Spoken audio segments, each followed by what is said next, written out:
right? And go.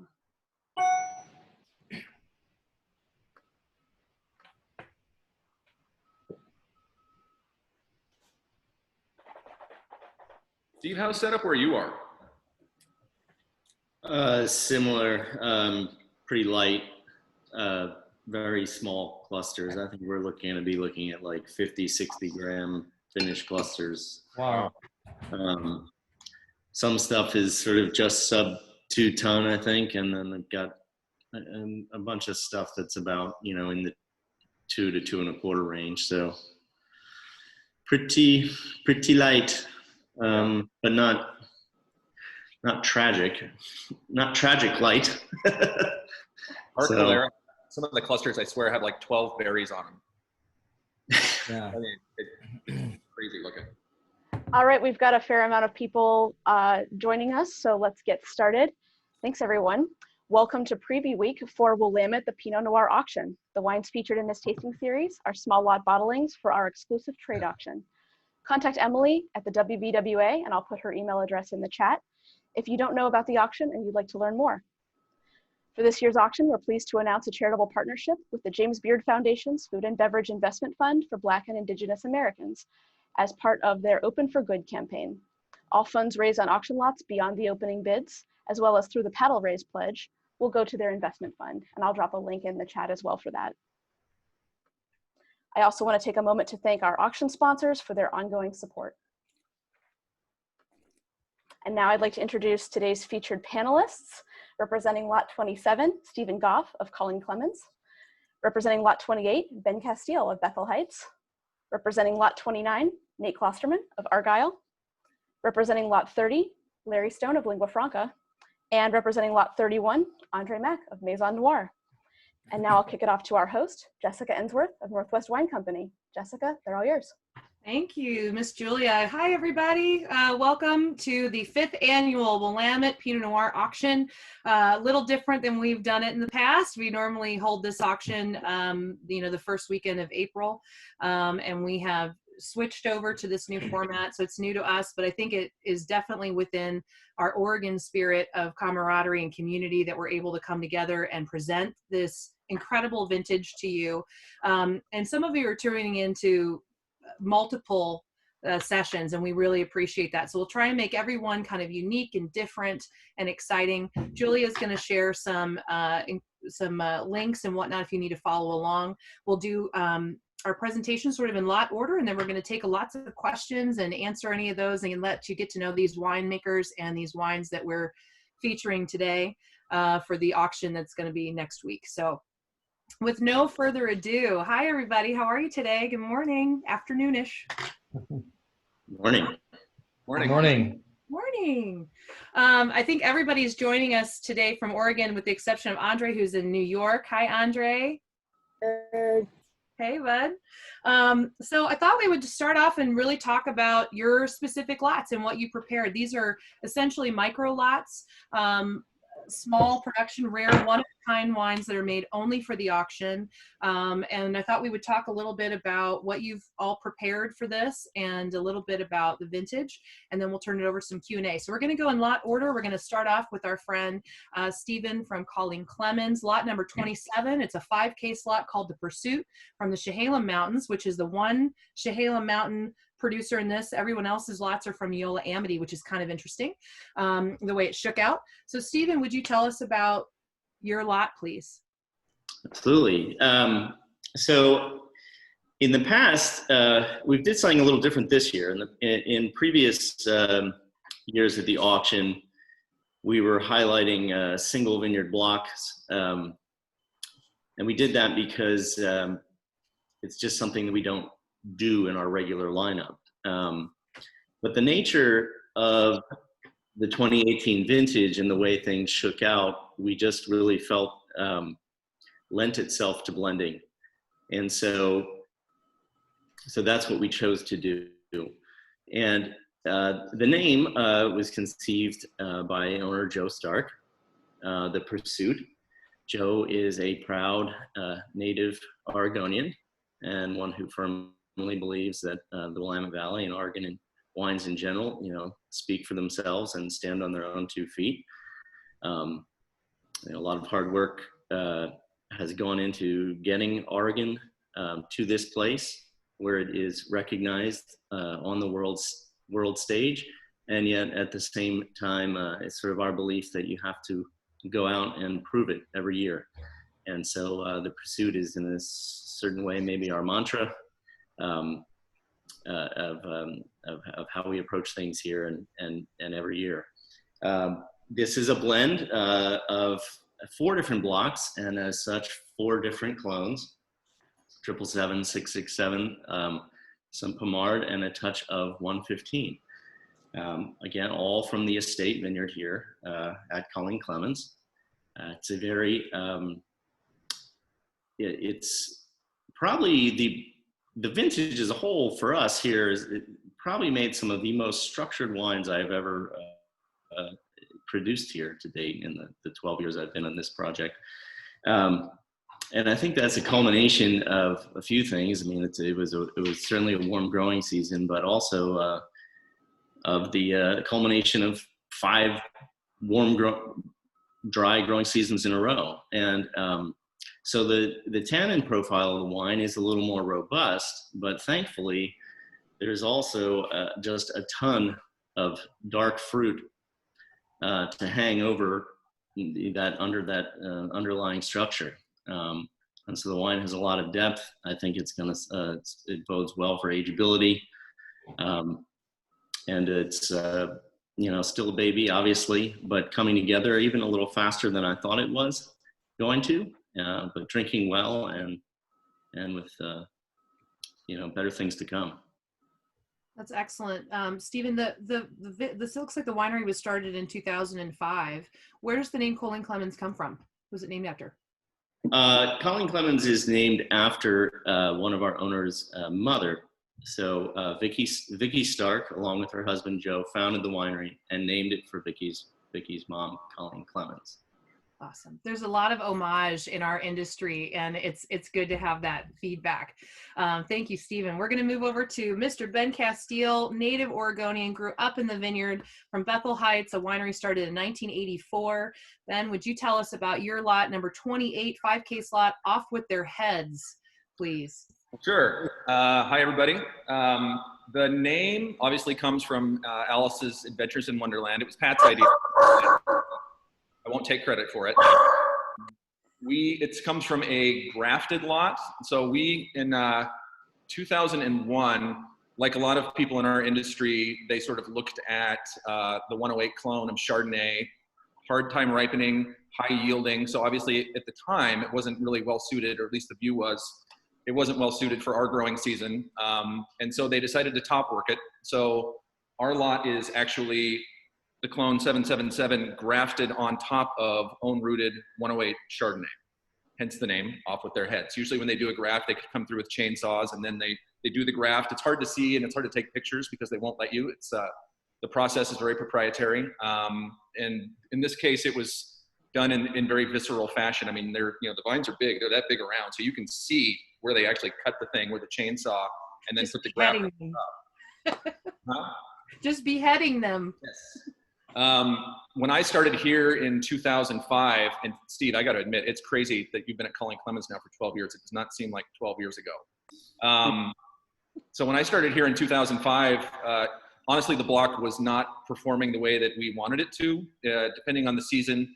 We had alternate years where the wines were beautiful, they were graceful, very delicate, and then other years where everything smelled, everything smelled like tequila. It smelled like stress. And I think some of that's just a function of a graft. I mean, you have an unrooted plant that you sort of interrupted the hydraulic architecture of the vine just by putting in a big giant graft wound. And I think it just took time for it to settle in. Our property in a lot of ways being in the Eola Hills, lots of wind, to sort of piggyback on what Steve said about the 18 vintage. I mean, we were basically in a drought from the mid-May till the beginning of September. We didn't have any rain. Small clusters, small berries, tannin is something that we deal with even in cooler, wet years. Certainly in 2018, I mean, it sort of seemed like you could go in and get as much as you wanted to. I mean, you can see just the color. This is not unique to us. I mean, everything turned black after 2 days in the fermenter because we had small clusters, less juice, more skins. So we had to be careful. I mean, for a vintage with a lot of potential, I mean, like I said, you could go in there and get as much as you wanted out of it. We didn't want to make a bunch of big, huge, phenolic, monstrous wines. So very cool fermentations.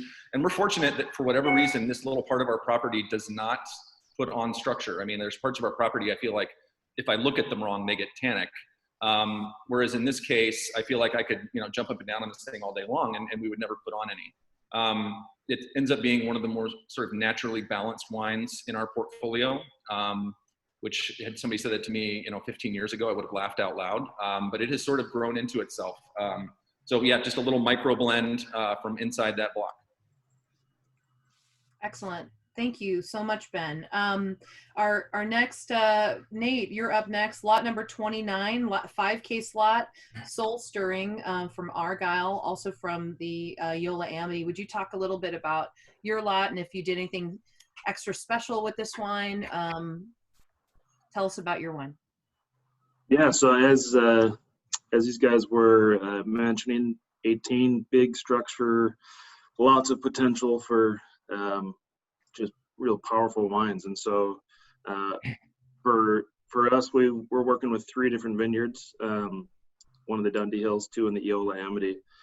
And I kind of zeroed in on Spirit Hill Vineyard, which is in the Eola Amity Hills. It's our high elevation site. The name comes from, there's an old pioneer cemetery tucked in the woods up there, but the profile from this site really retained its elegance in a warm, dry season like 2018. It's an old Christmas tree farm as well. Elevation, kind of on the crest of the hills, so we see a lot of wind, but a lot of variation in soil composition. So some areas are really rocky and light, and then there's real pockets of deeper Jory type soil as well. And so this particular block is Plumard. It comes from a section.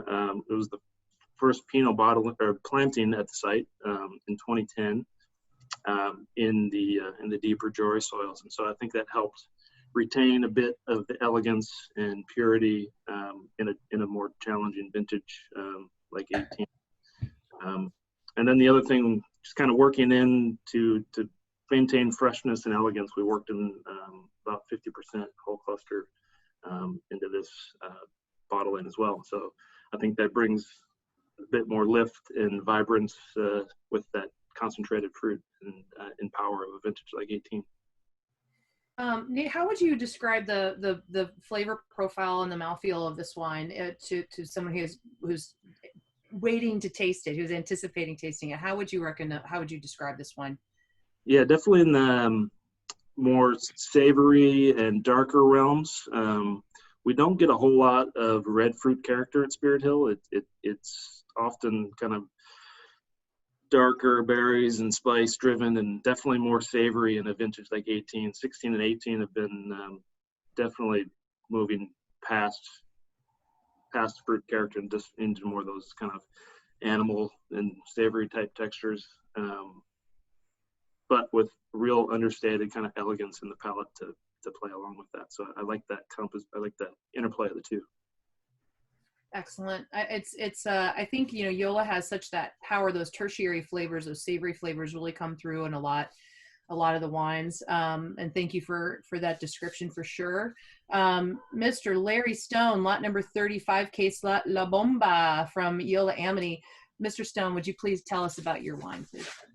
Well, it's called La Bomba because it's so explosive, and because I'm doing this webcast, I get to taste one of the last 4 bottles we have in the winery today. Now there are only 3 because I opened one to do this. I just wanted to confirm what I thought about it because I don't get any. So whoever gets this lot is a very special lot.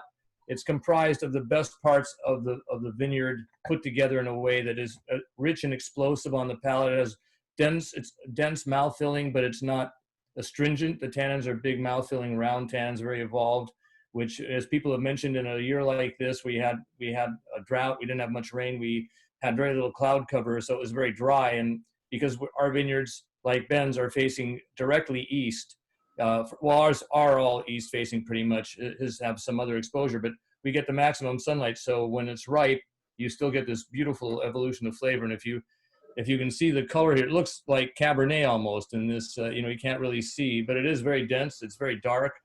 That's partly because we have some Calera clone in here. And this year we expect maybe only 1.5 tons an acre on that.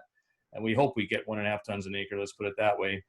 But it starts off with a core of some of our finest blocks, block 1 and 2, which are 777 Pinot Noir, which I think is the most complete clone. It has a nice combination of small and medium-sized berries and rich flavor. Then it has the Calera next, which is that big, small, tiny berries that are usually infertile many times and has usually difficult time flowering like it did this year. So very low yields. And that builds this really intense core of fruit and a floral and mineral flavor in it. And then to balance that out, those dense kind of chewy flavors, we have Pommard clone. And, our Pommard clone is a Maison selection from Ponzi's Heritage Block, and it just expresses itself beautifully here. So I think the total is just a rich, beautiful thing. And whoever gets this lot, I promise, if you want me to come, I will be there to help you drink this anytime, because I don't get any. I feel really deprived because it's one of my favorite blends we've made in this project, as young as it is. But I think it's really a beautiful wine. Thank you so much, Larry, for good descriptions on that. And my friend, Mr. André Mack, lot number 31, Lamb of God from Maison Noir. André, you're one of the few producers in the auction that does a 20 case lot every year. Can you tell us a little bit about that and a little bit about this wine and where it hails from? Oh, you got your mute on, my friend. I've been doing this, I don't know, since April, and I still can't get it right. Sorry, guys. I don't know. I got to follow Larry Stone, so this is really hard for me.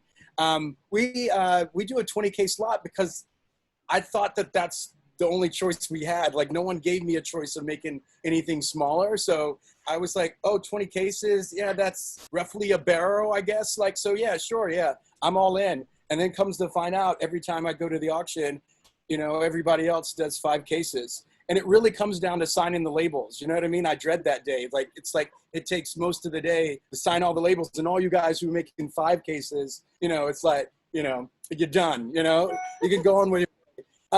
This lot is called Lamb of God. And for me, it's all the sacrifices that I had to make to get here. We had a legal battle with Mouton Rothschild for 7 years, and it's now the name is called Maison Noir Wines instead of Mouton Noir Wines, to like COVID and still being here and still feeling like there's some sort of solid ground underneath our feet here. Always, the 20 case lot for me has always been, for us, we wanted to represent the value in the Willamette Valley, not to say that none of you do that, because I think value isn't really always driven by price. But for us, we wanted to do something else. And so we've kind of cherished the spot of being one of the larger, the 20 case lot people here. So this hails from Eola Amity Hills. It's from Block 5 from Sin's Crown. So it's, aged for 18 months. I can echo a lot of the things that, that my compadres up here have talked about as far as the vineyard. We harvest over, it was like a little bit less than a month, but we started in September 24th. But, we wanted to pick a little bit early and, just so the wines that, that you could make this very brooding, large style wine, like Ben was talking about, like it was there for the taking for whatever you wanted to take. And you look at some of the color, as Larry was talking about, is that, it does resemble Cabernet, but I still wanted to, the acidity, it's still bright and alive with acidity, which, to me was really great. So any other questions? I feel like. I would love to hear kind of like, what are your flavor descriptions in this wine? Like, what are the things that are really pronounced that come through that you could paint this picture for someone who's interested in your lot? Tart cherries, there's strawberries, there's cranberries. I think those things that you generally get when you talk about Oregon Pinot Noir. But for me, there's a little bit of, cola, some Coca-Cola, some cola action happening. Also a little bit of licorice, anise. Is definitely what I see. Baking spices, so driven more on the dark fruit part of it. the feedback that I'm getting from, there's so much versatility in the Willamette Valley, and so there's not one blanket statement to describe everything, but it seems like the 18 vintage has got this really sultry, voluptuous sort of, really, kind of hourglass sort of shape in terms of body. It's got really bold structure, but there's also an incredible amount of acidity, sassy acidity that's behind it. So for me, I think, and tell me if you think this is an agreeable statement, but I feel like out of the gate, it has those robust sort of, grippy, robust kind of qualities to it, but it also has the ability to do a lot of aging. I think, that seems to be the overall, is that there's got this ability to really do a lot of aging. So do you think it would be fair to say that these wines are going to do well up front for the guest out of the gate, and then also have the ability to hang out? I believe so. I think that could be said for the last 5 vintages. I think that the structure is there for these wines to be long-lived, but also there is some pleasure to be had at the beginning as well. Excellent. Anybody else want to weigh in on the vintage, about what you think about where it's going to go and how long it's what the attributes of this vintage are, or benefits? Well, I think it's a vintage that will age, because as Ben noted and everybody else, light clusters, very small clusters, very lightweight, not as much juice to skin ratio.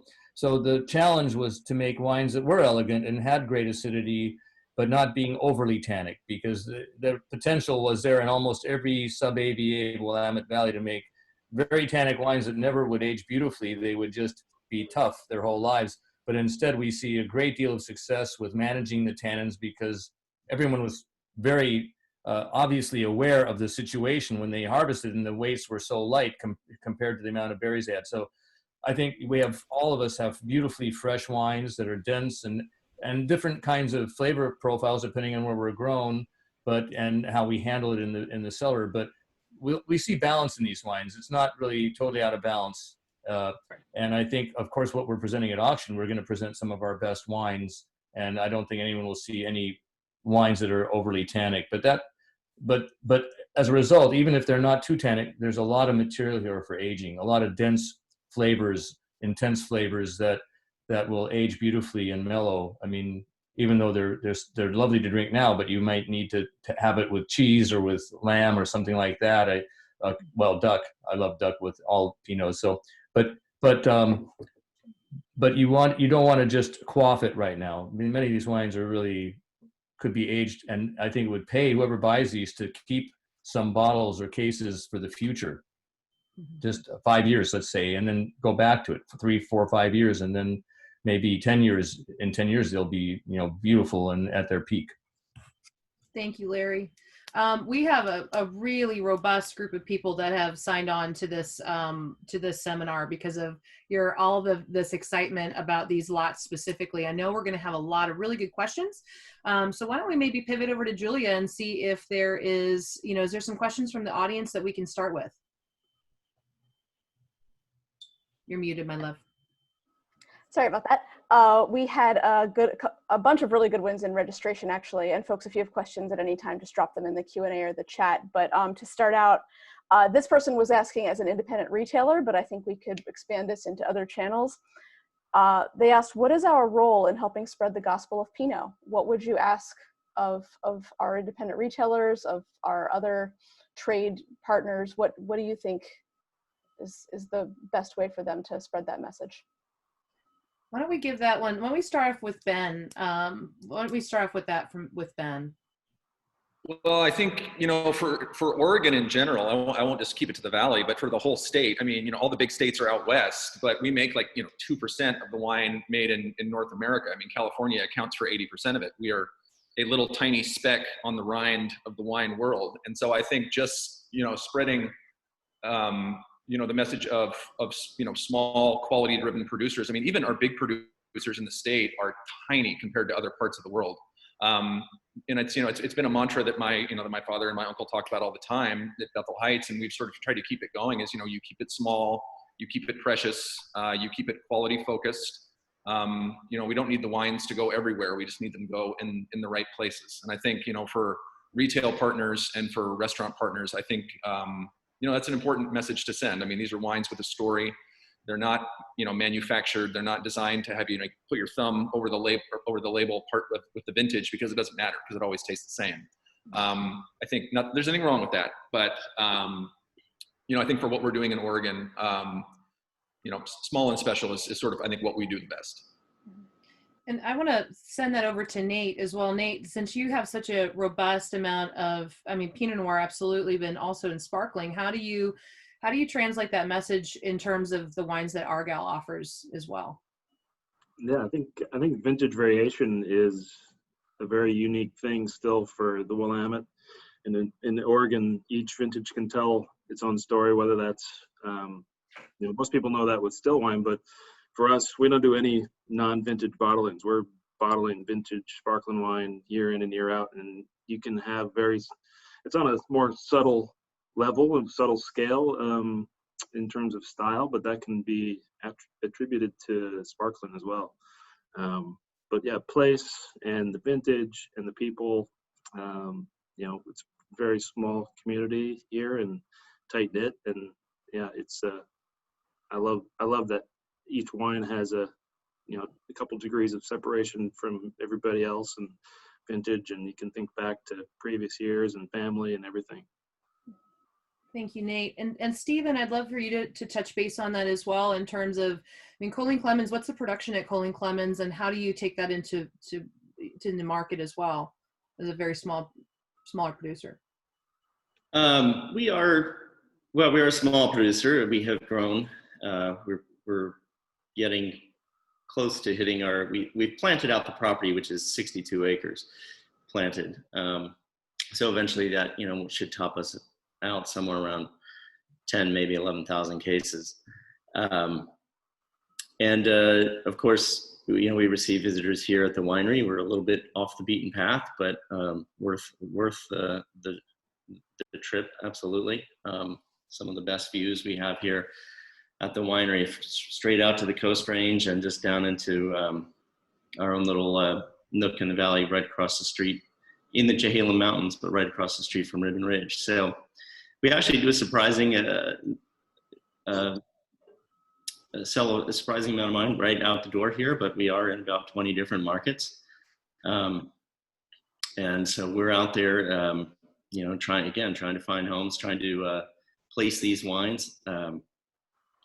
And it's back to the original question there, not to pile on, but I will chime in a little bit about vintage and vintage variation, because I think that is so key for anyone out there trying to promote Oregon wines. And certainly we appreciate our retail partners who help try to communicate that story, that the wines really, they are very different year to year.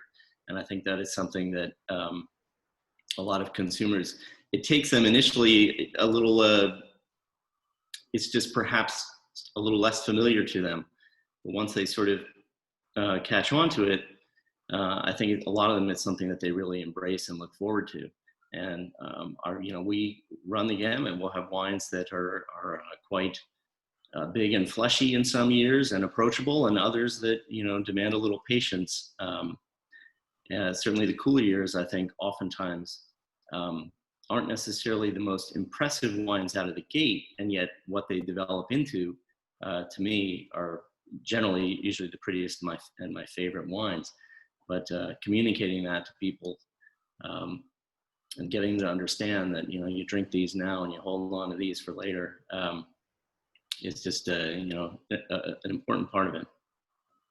I think this is a great lead into, having Larry and André as well on here. Thank you, Stephen, who ran pretty impressive wine programs and have, worked in, some of the top establishments in the country. Where do you think, in the same vein of this, guys, and I'll throw this to Larry first, where do you think that Oregon wines play, being such a small percentage of the domestic output, between 1% and 2% of the wines produced in the U.S., where do you think that they play on the wine list nationally? And how do we, they kind of represent kind of the same segment of a wine list. How do we increase that presence over time? And where do you think that they fit in terms of a wine program and retail shelf? Larry? Well, I think, I think that the sommelier community in general has embraced Oregon Pinot Noir a lot longer than the general public has. And I think the restaurant community, which is suffering right now, which is why we've joined up with the James Beard Foundation, is that it's been instrumental in the success of Oregon. Retailers take a position if they know a wine can sell itself almost. And so you have to depend on scores, and you have to depend on a loyalty of particular retailers to your brand or to your region. And they've been very helpful, but the first wave of interest in Oregon really was driven by fine restaurants and retail partners. But it was, a lot fell on the very inspired mouths and voices of young sommeliers discovering Oregon, discovering Bethel Heights or Christum or other wineries that are, whether it was Ponzi earlier on and Adelsheim and Irie Vineyards, they got inspired by those. They found them to be very different from other things in the United States, and so they really promoted them. We see that active today. André is closer. He was working more recently at Goff and Bar and Grub, but I don't know how long ago that was. At this point, but because he's been so deeply involved in his Mouton, now Maison Noir wines. But I think that without the restaurant community to support us, we would be way far behind. And and we now really, of course, have to value our retail partners even more, since the restaurant community is temporarily gone. But they still, I think, as far as food goes and everything, our wines are fantastic with food, which is why the sommeliers got interested. They're balanced, they have great acidity, they have great texture, and they have nuance, which you find only, I think, in the New World here. I think you go anywhere else, there are some good examples in Australia or New Zealand, but as a whole, as a community of wineries here in the Willamette Valley, we really have the right place to grow these successfully, and almost everybody here in the valley is doing a great job and succeeding in creating wines of place with nuance, freshness, and flavor interest, compelling flavor interest. Wonderful. And André, I'll pivot that to you as well. I'm using that word. I'm trying not to use that word. I will segue to you, André. And that was something that brought you to the Willamette Valley as well as a sommelier. Would you talk about that? And then also, where do you think these wines work in retail and also on the wine list at establishments? Where do you think Oregon fits? I was one of those sommeliers that I felt like I fell in love with Oregon. I was enchanted by it. It reminded me a lot of Burgundy, and I know that, like, as Oregonians, we kind of tired of hearing that kind of thing. But in its whole structure and the way that we look at wine in the United States, to me, Burgundy being the small producer, the production area, very much like Oregon, I was trying to figure out something, at the places that I worked, French Laundry and Per Se, the wine list really bookend on red and white Burgundy. And obviously in California, we had a large California selection. I gravitated to Oregon because I felt like it was a section that could be my own. It was how I was going to lend my voice to the restaurant wine list. And I won't forget about, someone said, don't forget about retailers. I won't get about retailers. Retailers are great, especially even, all across the country. But Oregon was something that I became enamored with, and I preached the gospel. I think that everybody, how we can continue to talk about it is, let's continue to talk about the people there. I've been to lots of different wine regions. None can equal the camaraderie that I feel that Oregon has. Everybody's inclusive. Everybody has their spats, but whatever, the idea of it, I just never been in a more welcoming place, and to talk about the people, and then talking about, your grandfather and your father's vision. I felt like that was a collective vision for the whole valley about quality first. What we ran into, what I felt like the Willamette Valley ran into was, at the beginning, the wines were, to everybody else, they're like, hey, well, they're expensive. For, 10, 15 more dollars, you can buy Burgundy. And then, isn't that what they're really trying to make? And it's like, no. I mean, it's not what they're trying to make. It's something aspirational, but obviously we're smart enough to know that we can't make those wines. And I feel like keep talking about those stories about, it's always put quality over everything. And I feel like that's what separated it from everything else in the United States. And not to say that other regions don't, it's just as collectively as a general whole, I feel like that's what sets it apart. And obviously, which I'm proud to be a part of.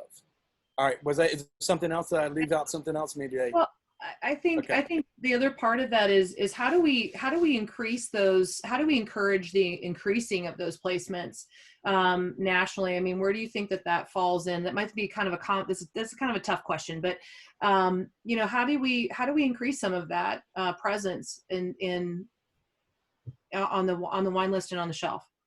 Well, I mean, I think present day, like, I mean, you know, this auction is one way to be able to do that. I think Pinot Camp has been a way that many years that is what, you know, Oregon set the standard for those kind of camps, in my opinion, what they encompass, what they are, and how in depth they are. This very platform that we're on now, I feel like that's a way. I feel like I can touch a lot more accounts than I could if I had to get on the plane and do that. Obviously, it's not the same energy and it's different. You know, my kids are upstairs running around and screaming, but I feel like just, you know, we're more in a time now where everybody can be touched. And I feel like, you know, anybody who wants me to hop on a Zoom call and talk about whatever I do, I'm more than welcome to do that, as I'm sure as everybody else on the panel is. And I think we just keep talking the talk. I think the wines have been walking the walk for years. Yeah. Good answer. Yeah, and I'd like to answer Nancy Sabatini's point, which is that I was talking about the restaurants because that's the background, and I think that was the initial push for the recognition and the acceptance of Oregon wines. But as I said, retail partners are very valuable, especially today, and they always have been. A great retail partner is incredibly invaluable, and many of the bidders, as I know, most of the great bidders are retailers, and they support us and they carry on the word. And the nice thing is that we are like Burgundy. I think the thing for retailers and restaurants to remember is we are the closest thing. We're not Burgundy, but in structure and in complexity, we are identical in that sense. We can be identical in that sense with the acidity, the structure, the length of ageability, the freshness, so that even in Burgundy, people are really admiring what we do. And there's been a long and close relationship between Burgundy and Oregon, which was partly with the Casteel family, David Adelsheim, Veronique Duran coming in 85, 86. You know, everybody here was really looking at the Burgundian model. And I think that we have the ability to, we have recreated it here. Flavor profile different, but the structure. So if you have a Burgundy lover in your retail environment who is like, oh my God, look at the prices today, Oregon is a really great alternative to explore. It won't be identical, but it will be just as interesting to delve into. I think there's always been a historical, honorific, and respectful observance of Burgundy as well. I mean, just in terms of in the early days that we never labeled anything that said Chablis, we never labeled anything Burgundy.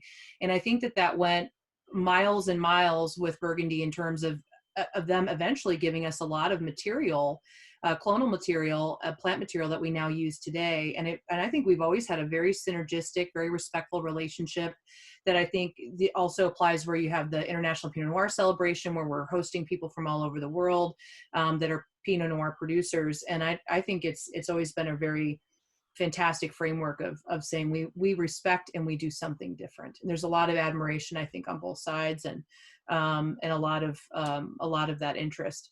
How about some other questions, Miss Julia? First, just a nice comment from Catherine in the Q&A. Just the love that the Willamette still has the strong sense of camaraderie and welcome, highlighted by the generous donation and commitment to the JBF Fund. Yeah, thank you for that comment. I think the James Beard Foundation's fund is really important to all of us, and I think we've touched on many of the reasons why. I have a question. This is such a worldly group, and I like to think of terroir sometimes as a thing that travels with people, something more than just kind of like the soil climate aspect, you know, formula. I am curious, if I were to drop all of you in another wine region of the world, tell me first of all, where would you like to work for, let's say, a harvest, and secondly, what would be the most Oregon thing about you that would be apparent to your new coworkers right away, in terms of your approach, in terms of your philosophy, in terms of just what you're used to or how you do things? What would be the most apparent, do you think? see. Let's start. How about Stephen? You want to start with that one? Are you comfortable starting with that one? I was trying to think where would I want to be? I think I'm gonna stick to I guess maybe what I like to drink. Let that lead the way. And so I'm sitting here. I mean, on the one hand, who wouldn't want to make wine in Burgundy? That would be fun. But to do something different, I think I'd have to be a tough choice, but put myself either maybe somewhere in Provence or in the Loire Valley. It's because I love Loire Valley white wines, particularly the Sauvignon Blancs. But, on the other hand, having been in Oregon now for almost 20 years, the idea of some Provençal sunshine is very appealing. And so probably the first thing they would notice about me might be how pale I am. Oh, I love it. How about you, Nate? Where would you want to go next if you could work anywhere else? Where would you go? I think I'd probably have to say Champagne. Probably I really like the Côte Blanc, so maybe Les Menil might be nice, but not just from a sparkling angle, but I think in the future up there, making some more still wines in Champagne could be a pretty exciting to be a part of to see how that goes up there, because I've had a few great examples in the recent years, and I think there's a lot of future potential for that. Awesome. What do you think is the most Oregonian thing about you in terms of your winemaking style? Oh, I don't know if it's Oregonian. Maybe it's more Wisconsin. I would probably introduce them to deep fried cheese curds to go with champagne. I love it. How about you, André? Where would you go? You're still here. You know what? New Zealand. I felt like I've never been there before, and I've really enjoyed the wines over the last 10 or 12 years. Since we started bringing them into the wine list at the per se. And so, I've never been there. It's down under, and, so I would revel in that, actually. Do you think different side of when harvest is and all that kind of stuff, you know what I mean? So, yeah. Do you think that New Zealand is more similar to Oregon than Burgundy is similar to Oregon in terms of its stylistic, its terroir? Stylistically, I would say yes. Burgundy's Burgundy. It's a different beast, And how about you? Out there, New Zealand, I'm yours. Come take me. I'd love to be. Please. I'll wear a mask. I'll wear my mask, everything. Just take me away. How about you, Larry Stone? Where would you go next?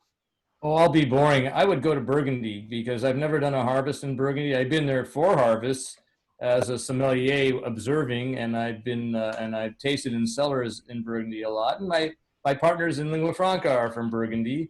So, I have a fondness, but my dream when I started this project was to spend like 3 months in Burgundy, do a harvest, and get my French better, because that was my 3rd foreign language and it was my weakest. So I thought, well, this would be a great opportunity. But funny thing, when you start a winery, you hardly have any spare time to do anything else but run the winery and the vineyard. So I never got to do it. So if I had the opportunity to do it, I would jump at it at a heartbeat. That would be a great deal of fun and and also I think enlightening to see what goes on. But we do our tastings together, so I have some insight already as to what goes on there, but to actually experience it for a season would be magnificent.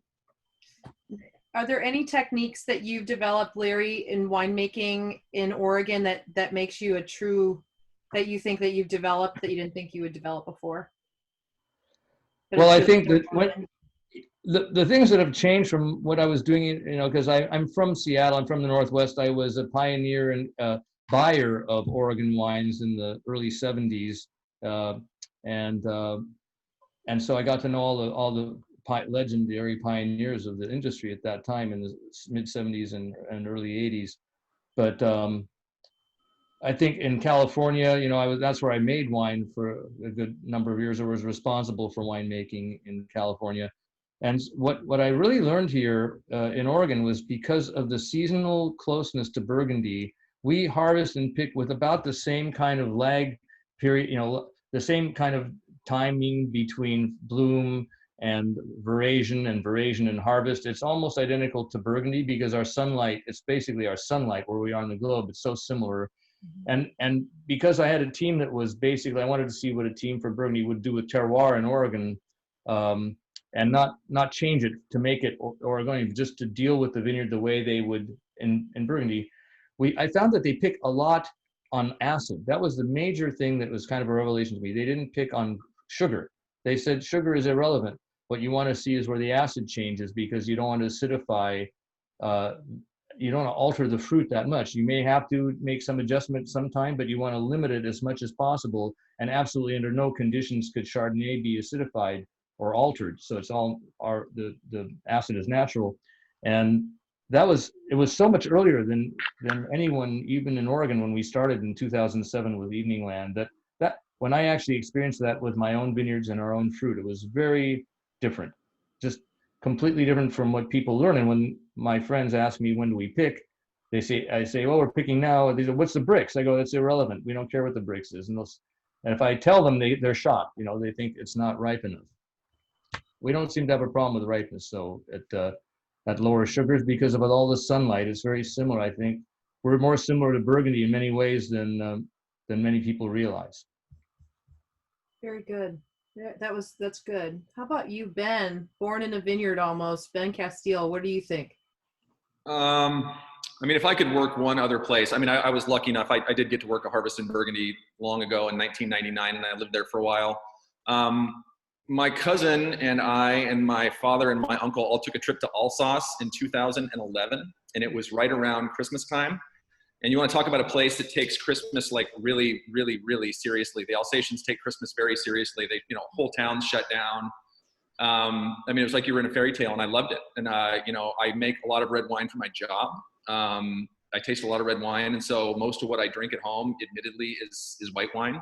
And so I'd love to give it a crack for a harvest in Alsace. I would love that. What as long do you as think? I can stay for Christmas. When you were working in Burgundy, did you think of did you see any techniques that are like, that really make you kind of things that stood out that you really do differently, or that you've seen differently that you would apply? No, it's funny. I think, you travel around the world and you go to wineries. To me, the vineyards are always the interesting thing, because you can see pumps and tanks and barrels and hoses. It's all the same stuff. Some stuff is a little bit more technologically advanced than others. But, I think in terms of the tools, no, I didn't really see anything different. I would echo Larry's sentiment, though.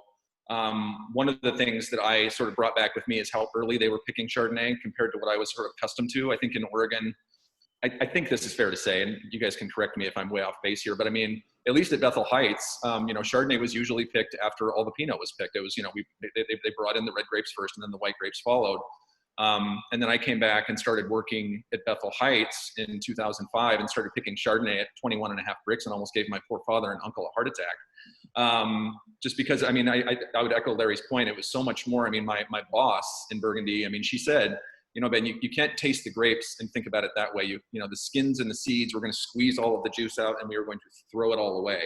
The juice is what's important. So the flavors you're objecting to in the skins are sort of irrelevant.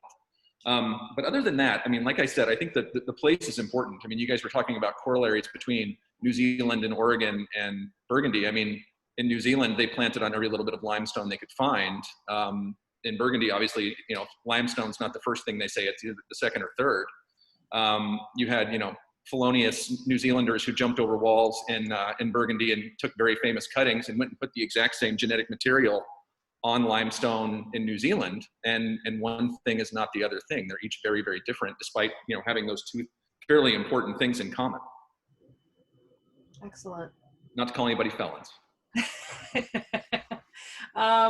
Thank you, Ben. Julia, do we have another question? Yeah, we have another one that may potentially be our last one. We'll see what the answers look like, but this is great. Thomas says, I'm a Californian who's been drinking Oregon Pinot and other varieties for 30 years. What changes or developments do you see in Oregon for the next 30 years? Let's see. Who wants to start this one off? Volunteers? Yeah. How about Ben? You want to start since you've had 30 years in it? It's funny. We joke around a lot. So initially at Bethel Heights, there was actually Cabernet put in the ground. I don't know whose bad idea that was, but there was Cabernet Sauvignon planted here in 1977. And it's the running joke that what was a bad idea 42 years ago would look prescient now, because in vintages like 2018, we could probably get it some semblance of ripe.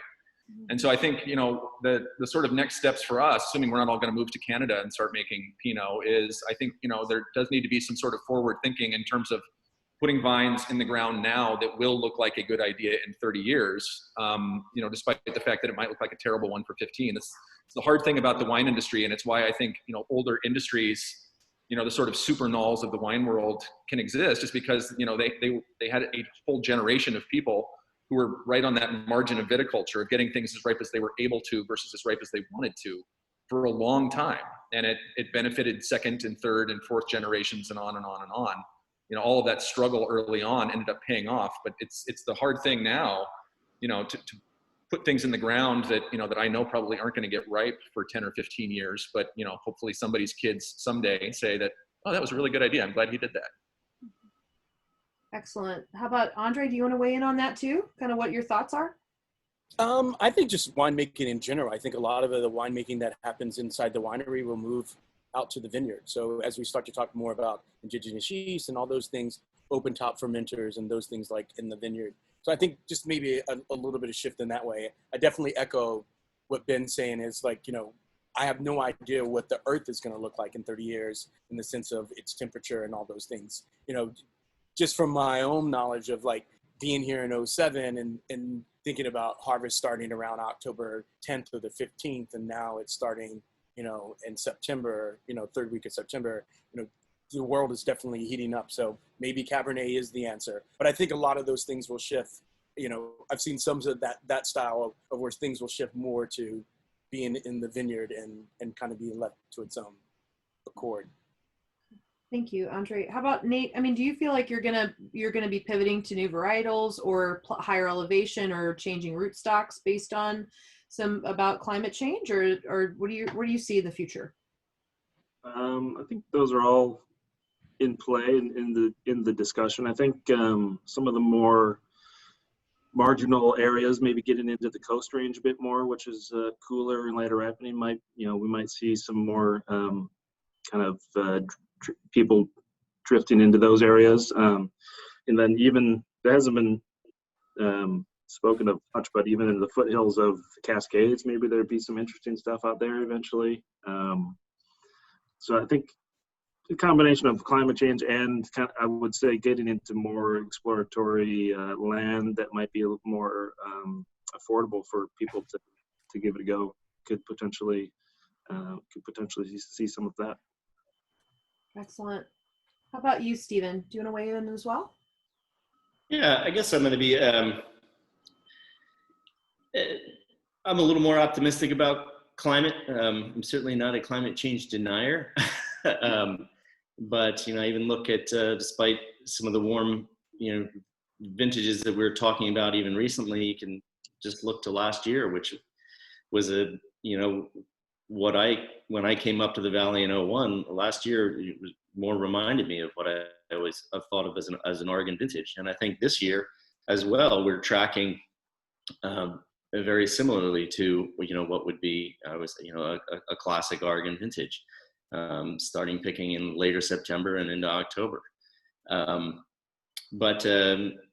So I think we have lots of places to go with the varietals that we're currently growing.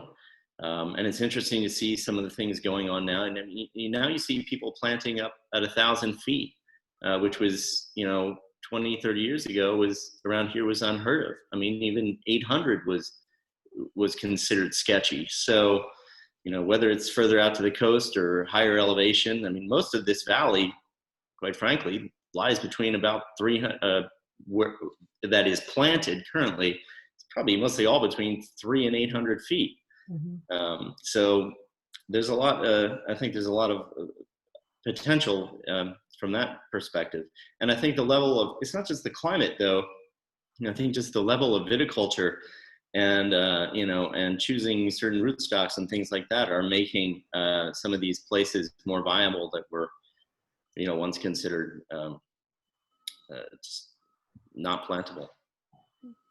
Thank you, Stephen. How about you, Larry? What are your thoughts about that in terms of the future for Lingua Franca?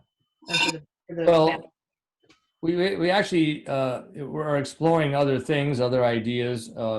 I think we are probably going to see a little bit. We're seeing temperature rising. That's undeniable. And in the past, like in the 70s, we had many rainy vintages in the Northwest. We had and in the 80s as well. And in 80, the first vintage of Seven Springs, which was part of the project I had across the road from my vineyard, there was a wine made at Bethel Heights in 1985 of the first vintage of Seven Springs, and it's still fresh. There was some bottles around, and we opened them up, and the wine was beautiful, and it had freshness that today, we thought, oh, it's ripe, it's ripe, it tastes ripe, no greenness, and what's the alcohol? I said, it doesn't seem really high. There was no label on the bottle. We had like a sample pulled off the bottling line in 1987. And when Pat Dudley went to the office to look up the specs, it was 12.5% alcohol, and it was a pH of 3.3 or something like that. And I said, wow, we're picking too late now. And then Mimi Casteel said, well, back in those days, we were happy if we could get the grapes ripe because there was so much rain. We don't have that today. We don't have the same amount of coldness or rainfall or the lateness of the seasons you could see in many years in the past. We have earlier seasons, and I think we have to adjust for that. We have to look forward. I think, Stephen said it right, higher altitude, closer to the coast, or other varieties. And the nice thing about the Yosemite Hills that most of us have vineyards in, Stephen does too. He has a couple next door. He has Argyle's vineyard next door to us, the Lone Star Vineyard, and then he has Spirit Hill, which is also Yosemite Hills. Most of the sites here are windier, cooler. They get the Van Duzer effect. And so I think even though it's cooler here, it's still rising. And I think we could grow other varietals. Maybe Cabernet. I don't know Cabernet. It has such a long hang time requirement. But perhaps Syrah, which grows successfully in Switzerland at higher altitude. So I think Syrah might be, it has a greater latitude of heat tolerance. That's one grape that could go in there. There are other grapes that could go in there. I think you look at warmer areas like, parts of Austria, you could grow maybe some Sauvignon Blanc. People want to grow Chenin Blanc now, but maybe they'll grow Sauvignon Blanc, which could have too long a hang time, but it could be something like Gruner Veltliner or Albarino, or perhaps Falangina, something that can tolerate a little more heat, but still likes freshness, likes to be fresh. It's a crystal ball that I won't have to deal with most likely. So, but I'm saying that my bets would be on Syrah, because right now in Oregon, there actually are some great examples of Syrah, and it can be done now in the Willamette Valley in a Côte Rôtie style, or depending on where you're, maybe an Hermitage style, still a lot of acidity and freshness, but that Syrah, black pepper, bacony kind of flavor profile. Thank you, Larry. I think that, Pinot Noir will always be our guide here, but there is a lot of ingenuity. There's a lot of innovation that's happening. And I think what you can definitely count on from this group of wineries is that they will always collaborate and commiserate to get the information and work together on this. We could not be more happy to have all of you tune into this. I hope this gave you some good insight into these incredible lots that are in front of us, these rare, unique, one-of-a-kind lots. We hope that you will bid to your heart's content on them, and the lucky person that gets to take these home, we are just absolutely thrilled, and we wish we could see you in person, but we can't, so big hugs, and we'll give it over to Miss Julia to take us out. Yeah, I just wanted to thank our lovely moderator, our wonderful panelists. Thank you so much for being here. Attendees, thank you so very much for taking the time to join us today. As Jessica said, we really wish we could be with you in person, but hopefully we brought a little bit of the Willamette Valley to you wherever you are. So I've dropped in the chat just resources about the auction. And of course, if you're a trade, the link to register to bid if you haven't already done so. The online auction will be August 11th, 12th, and 13th with a live close the afternoon of the 13th next week. And we hope to see you all there. Cheers, everybody. Thanks everybody for your time. Thank you. Thank you.